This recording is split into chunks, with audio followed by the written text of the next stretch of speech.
రెండవ రోజే బెజవాడ బేబక్కకు ప్రపోజ్ చేసిన శేఖర్ భాష. నిజంగా శేఖర్ భాష మాత్రం హౌస్లోకి వచ్చిన డే 1 నుంచి గేమ్ అయితే మొదలుపెట్టాడు. అయితే శేఖర్ భాష చేస్తున్న ప్రతి ఒక్క పని కూడా చూడముచ్చటగా ఉంది తప్ప ఎక్కడ కూడా ఇరిటేటింగ్గా లేదు. అయితే శేఖర్ భాష ఇదంతా కావాలని చేస్తున్నాడో లేకపోతే తన స్వభావమే అంతో తెలియదు, కానీ తను చేస్తున్న పనులు మాత్రం ప్రస్తుతానికైతే ఎంటర్టైనింగ్గానే ఉన్నాయి. అయితే కొన్ని సిచ్యువేషన్స్లో మాత్రం శేఖర్ భాషలో నటరాజ్ మాస్టర్ షేడ్స్ కూడా కనిపిస్తున్నాయి. ఏది ఏమైనా శేఖర్ భాష మాత్రం ఈ సీజన్ 8లోనే one of the best contestant అవుతాడు అనే నమ్మకం అయితే వస్తుంది.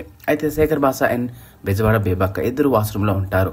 అయితే శేఖర్ భాష బేబక్కని ఉద్దేశించి అన్నిటికన్నా మంచి వ్యూ ఏది అని అడగగానే బేబక్క ఈ బాత్రూమ్ వ్యూ అని చెప్పి కామెడీ చేస్తుంది. అయితే శేఖర్ భాష మాత్రం కాదు ఇంకోటి ఉంది అనగానే అదేంటో నువ్వే చెప్పు అనగానే శేఖర్ భాష వెంటనే అన్నిటికన్నా మంచి వ్యూ ఐ లవ్ యూ అంటూ వెంటనే ప్రపోజ్ చేస్తాడు. దాంతో బేబక్క ఒకసారిగా సిగ్గుపడిపోతుంది.